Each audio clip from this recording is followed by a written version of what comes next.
नमस्कार, स्वागत है आप सभी का। मैं हूं आपके साथ प्रज्ञा पांडे। शुरुआत करते हैं उत्तराखंड बुलेटिन की। मुख्यमंत्री पुष्कर सिंह धामी ने नई दिल्ली में केंद्रीय रक्षा मंत्री राजनाथ सिंह से मुलाकात की। उन्होंने केंद्रीय मंत्री से एयरफोर्स ऑडिट ब्रांच देहरादून में ही यथावत रखने समेत कई अनुरोध किए।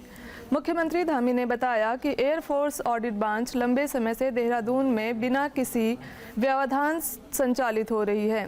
प्रदेश की सीमाएं चीन व नेपाल से लगने और यहां सेना और सुरक्षा बलों के अनेक महत्वपूर्ण प्रतिष्ठान होने के कारण देहरादून का सामरिक महत्व अत्यंत अधिक है। उन्होंने रक्षा मंत्री से अनुरोध किया कि एयरफोर्स ऑडिट ब्रांच देहरादून से ही यथावत संचालित रहे। इसके लिए आवश्यक दिशा निर्देश जारी किए जाएं। मुख्यमंत्री ने ग्वालदम, नंदकेसरी, थरावली, देवाल, मुंदोली, वाड़ मोटर मार्ग के रखरखाव एवं अनुरक्षण का कार्य भविष्य में उत्तराखंड लोक निर्माण विभाग के पास ही बनाए रखने का अनुरोध किया है। उन्होंने कहा कि ये मार्ग विश्व प्रसिद्ध नंदा देवी राजजात यात्रा का प्रमुख रूट है, जिसकी अगली यात्रा वर्ष 2026 में प्रस्तावित है। उत्तराखंड कांग्रेस के नए प्रदेश अध्यक्ष गणेश गोदियाल, चुनाव अभियान समिति के अध्यक्ष प्रीतम सिंह और चुनाव प्रबंधन समिति के अध्यक्ष हरक सिंह रावत के पदभार ग्रहण कार्यक्रम में कार्यकर्ताओं का जोश देखने लायक था। कांग्रेस इस नेतृत्व को 2027 के लिए शुभ संकेत मान रही है। नेता प्रतिपक्ष यशपाल आर्य ने कहा कि कार्यकर्ताओं को और पार्टी के नेतृत्व को भरोसा है कि ये पंचनाम का नेतृत्व कमाल करेगा और प्रदेश में सत्ता परिवर्तन होगा। जनता की उम्मीदों को कांग्रेस पूरा करने का काम करेगी। उत्तराखंड कांग्रेस ने अपने नए नेतृत्व को पंचमुखी नेतृत्व बताया है, जो उत्तराखंड कांग्रेस कमेटी का पदभार ग्रहण करने के बाद अब 2027 की तैयारी में जुट चुका है। लेकिन वहीं गुटबाजी के चलते लगातार सवालों में रहने वाली कांग्रेस पर एक बार फिर से बीजेपी नेताओं ने निशाना साधा है।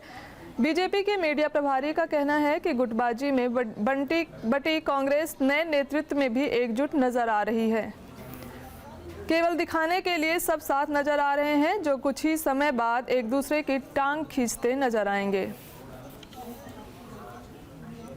नए जोश के साथ उत्तराखंड की नई टीम ने पदभार ग्रहण करने का काम किया है, जहां एयरपोर्ट से लेकर कांग्रेस मुख्यालय के मंच तक कांग्रेसी कार्यकर्ताओं की भारी भीड़ नजर आई है। लेकिन इस भीड़ को 2027 के विधानसभा चुनाव के दौरान वोट में तब्दील करना कांग्रेस के लिए बड़ी चुनौती साबित होगा। कांग्रेस अपने नए नेतृत्व को पंचमुखी करार दे रही है, जिसके नेतृत्व में 2027 का चुनाव लड़ा जाएगा। वहीं इन सब के बीच सरकार को घेरने के लिए मुद्दों की तैयारी भी कांग्रेस नेताओं की तरफ से की जा चुकी है।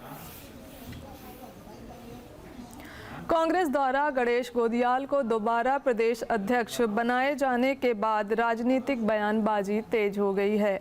कांग्रेस का कहना है कि जल्द ही भाजपा की कुंडली जनता के सामने खोल दी जाएगी। वहीं भाजपा प्रदेश अध्यक्ष महेंद्र भट्ट ने पलटवार करते हुए कहा कि कांग्रेस अपनी ही कुंडली की चिंता करे। महेंद्र भट्ट का कहना है कि कांग्रेस की कुंडली में लगातार हार दर्ज है और नेतृत्व परिवर्तन से भी उसकी दिशा नहीं बदलने वाली। उन्होंने कहा कि सरकार सही फैसले ले रही है और उसके कार्यों की सिर्फ नेगेटिव चर्चा करने से कांग्रेस की कुंडली में कोई सुधार नहीं होने वाला है।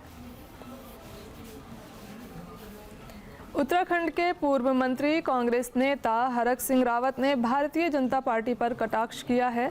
हरक सिंह रावत को लेकर भाजपा नेता लगातार टिप्पणी कर रहे हैं कि हरक सिंह रावत एक पार्टी में एक और जगह नहीं टिक सकते हैं।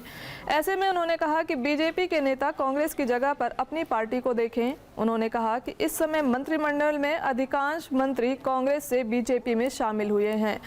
हरक सिंह रावत ने कई नेताओं के नाम गिनाते हुए कहा कि वे लोग भी कई दलों में शामिल रहे हैं। हरक सिंह रावत ने बीजेपी में रहते हुए अपने तमाम संघर्षों के बारे में बताया है।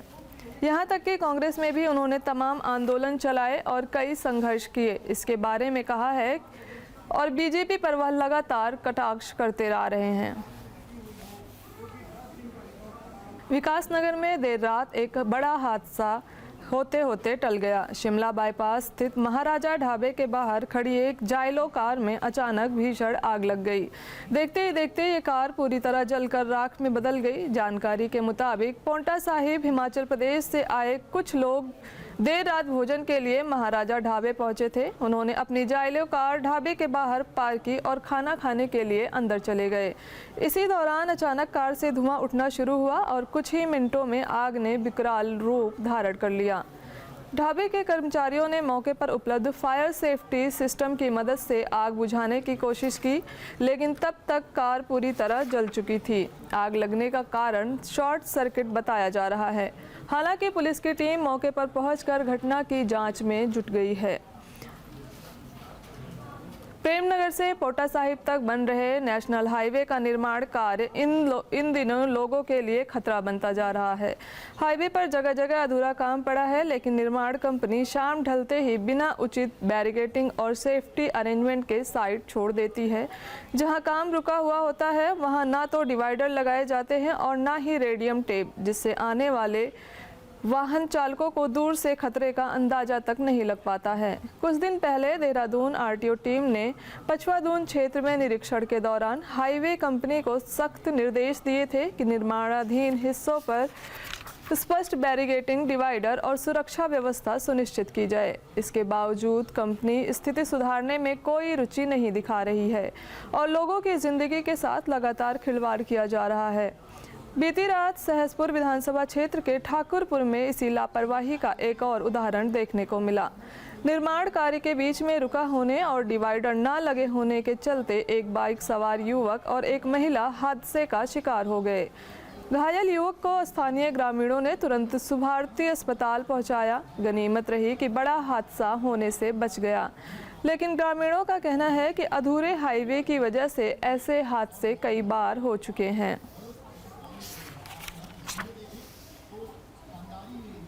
खबर दिनेशपुर से है। किसान सहकारी समिति के संचालक चुनाव को लेकर हलचल तेज हो गई है। 11 वार्ड में 9 वार्डों में संचालकों का चुनाव निर्विरोध हो चुका है, लेकिन 2 वार्डों में मुकाबला सीधे और दिलचस्प हो गया है। वार्ड नंबर 1 दिनेशपुर और आनंद खेड़ा ग्राम सभा में 2-2 प्रत्याशियों द्वारा पर्चा दाखिल किए जाने के कारण अब मतदान कराया जाएगा। प्रत्याशियों ने प्रचार प्रसार तेज कर दिया है। समर्थकों द्वारा समिति के डेलीगेटों के पास संपर्क अभियान, बैठकों और जनसंपर्क कार्यक्रमों को तेजी से चलाया जा रहा है। चुनाव अधिकारियों सुभाष दयाल के अनुसार इन दोनों वार्डों में मतदान 19 नवंबर को होगा।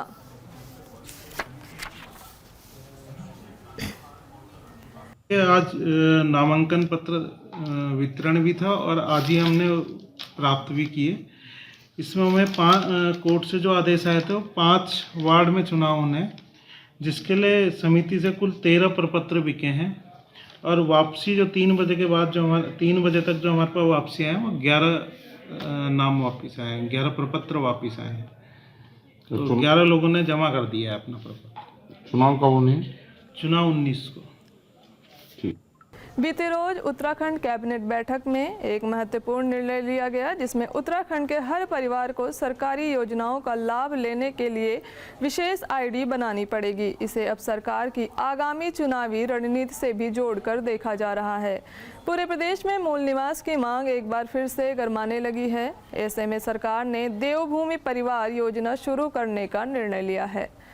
योजना के तहत राज्य में रहने वाले हर परिवार का एक पहचान पत्र बनेगा, जिसमें पूरे परिवार का ब्यौरा दर्ज होगा। इससे पात्र परिवारों को सरकारी योजनाओं का सीधा लाभ आसानी से मिल पाएगा। भाजपा प्रदेश अध्यक्ष ने भी स्पष्ट करते हुए कहा कि जो भी व्यक्ति उत्तराखंड का स्थायी निवासी होगा वह इन योजनाओं का लाभ ले पाएगा। ऐसे में प्रदेश में बिना स्थायित्व के निवास कर रहे लोगों को परेशानी उठानी पड़ सकती है, चाहे वह स्वास्थ्य से संबंधित हो या अन्य योजनाओं के लाभ से संबंधित हो। देखिए, लंबे समय से सरकार इस बात का संज्ञान ले रही थी कि सरकार की जो योजनाएं हैं उन योजनाओं का लाभ ठीक प्रकार से नीचे तक पहुंचे। उसके लिए जो उत्तराखंड के लोग हैं, देवभूमि में निवास करते हैं, ऐसे सभी लोगों के लिए देवभूमि विकास योजना करके एक कार्ड बनेगा, वो सबको दिया जाएगा और उसमें सब प्रकार की योजनाओं का एक प्रकार से प्रारूप होगा और उसका लाभ नीचे तक पहुंचे, जिस व्यक्ति को इसकी आवश्यकता हो सुविधाएं मिले, उसकी एक प्रक्रिया हम सरकार की इस पहल का स्वागत करते हैं। फर्जी निवेश योजनाओं के नाम पर करोड़ों की धोखाधड़ी करने वाला गैंगस्टर और गैंगस्टर एक्ट में वांछित मुख्य आरोपी जगदीश पुनेठा उत्तराखंड पुलिस की गिरफ्त में है। पिथौरागढ़ का रहने वाला पुनेठा लंबे समय से दुबई में छिपा हुआ था और शेयर बाजार, निर्मम बंग कमोडिटी और माया छात्रा आभूषण जैसी फर्जी कंपनियों के जरिए लोगों को निवेश के लालच देकर ठगता था। पुलिस रिकॉर्ड के अनुसार एक ही मामले में उसने 1 करोड़ 51 लाख रुपए की ठगी की, जबकि कुल मिलाकर 2 करोड़ 22 लाख रुपए से अधिक की अवैध संपत्ति जुटाई है। उसके खिलाफ पिथौरागढ़ और जाजर देवल थाने में कुल 4 गंभीर मामले दर्ज हैं। उत्तराखंड पुलिस का हमारे जो इन्वेस्टिगेशन है, रेड कॉर्नर नोटिस इशू कराना, सारा काम हमारे है, कोऑर्डिनेशन उनके थ्रू होता है। हमारी टीम गई थी, हमारे एडिशनल एसपी साहब है, वहाँ गया दुबई जाके तो वहाँ पे जो दुबई का जो लोकल अथॉरिटीज है, वहाँ पे जो अरेस्ट हुआ है उनको इनको हैंड ओवर किया, इन्होंने वहीं से उधर ले आए।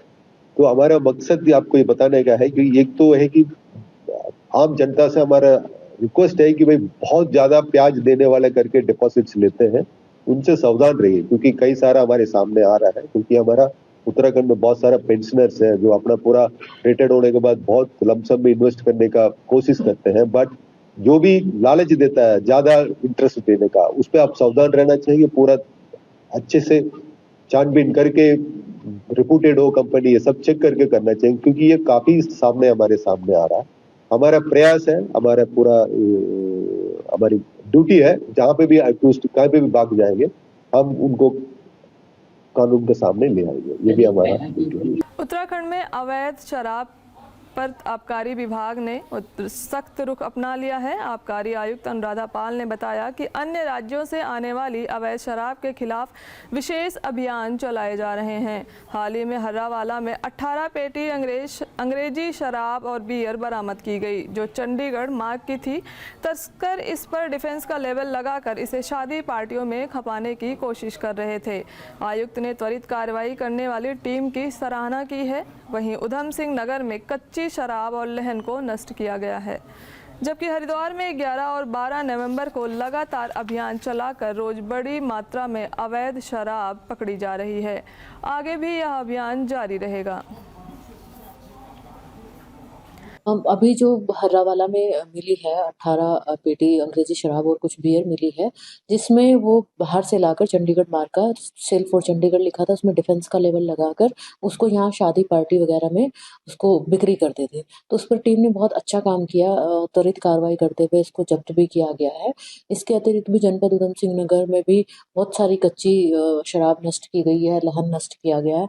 हरिद्वार में भी डेली 11-12 नवंबर को लगातार कभी 36 पौवे, कभी कुछ हर रोज मात्रा में अवैध शराब पकड़ी जा रही है। लेकिन इस अभियान को भी बहुत तेजी से और अच्छे से चलाने की भी आवश्यकता है। टेढ़ी गढ़वाल के भिलांगना ब्लॉक में 2 प्रसव पीड़िताओं की मौत के बाद शुरू हुआ घनसाली स्वास्थ्य जन संघर्ष मोर्चा और सर्वदलीय स्वास्थ्य संघर्ष समिति का आंदोलन 21वें दिन भी नहीं थमा है। विधायक शक्तिलाल शाह और ब्लॉक प्रमुख राजीव कंडारी ने पिलखी में आंदोलनकारियों से लंबी वार्ता की, लेकिन कोई सहमति नहीं बनी। दर्जाधारी राज्य मंत्री वीरेंद्र सोमवाल, नगर पंचायत अध्यक्ष गोविंद सिंह राणा, भाजपा मंडल अध्यक्ष अनूप बिष्ट और कुलदीप रावत भी पहुंचे। अधिकारियों और जनप्रतिनिधियों ने आंदोलन समाप्त करने की अपील की, मगर आंदोलनकारियों ने साफ कहा कि बिना लिखित निर्णय वे पीछे नहीं हटेंगे। प्रदर्शनकारियों ने 2 मांगें दोहराई, घनसाली को उप जिला चिकित्सालय का दर्जा और अनीशा रावत, रवीना कठैत और पूरब सिंह के परिजनों को 20-20 लाख का मुआवजा दिया जाए। आंदोलनकारियों ने आरोप लगाया कि कुछ नेताओं को धरना खल रहा है, जबकि उनके परिवार बड़े शहरों में इलाज कराते हैं। उन्होंने कहा कि उत्तराखंड आंदोलन से बना हुआ है और यह लड़ाई न्याय की है। नगर पंचायत अध्यक्ष गोविंद राणा ने मांगों को उचित बताते हुए कहा कि 21 दिन बाद भी समाधान न निकलना दुर्भाग्यपूर्ण है। वहीं राज्य मंत्री वीरेंद्र सोमवाल ने कहा कि जल्द मुख्यमंत्री से मुलाकात की जाएगी और घनसाली को उप जिला अस्पताल की सौगात दिलाने का प्रयास किया जाएगा। ब्लॉक प्रमुख राजीव कंडारी ने भरोसा दिलाया है कि जल्द विधायक के नेतृत्व में सरकार से बड़ी घोषणा की जाएगी। आंदोलनकारियों ने दोहराया कि जब तक सरकार उनकी मांगों पर औपचारिक फैसला नहीं लेती, आंदोलन जारी रहेगा। देखो, मैं इन सब लोगों का दाद देने की बात करता हूँ कि कितना इनके अंदर ऊर्जा है कि 3 लोग जो घटना घटी है, वाकई ये बड़ी शर्मनाक घटना है ये, और हम सब के लिए बड़े सोचने विषय है। और मुझे उम्मीद है कि इस तरह का जो आंदोलन कर रहे हैं, ये इसका एक दिन अच्छा परिणाम मिलेगा आप सबको। ये कहना तो बड़ा मुश्किल है। मैं आज मिला हूँ और मैंने मुख्यमंत्री ऑलरेडी समय कहा कि मुझे समय दे मिलने के लिए, उनसे मिलूंगा और स्वास्थ्य मंत्री से मिलूंगा, और तब जैसे कोई बात बनती है इनको बुला करके इनसे बातचीत कराएंगे। मैं सांसद जी भी कहूँगा, विधायक जी भी कहूँगा, यहाँ के जो प्रभारी है उनको भी बुलाऊंगा। हम सब बैठ करके बात करेंगे कि कौन संसार की सदी में जा रहा और हमारे देखो ऐसी घटना हो रही, बताइए। फिलहाल इस बुलेटिन में इतना ही। नमस्कार।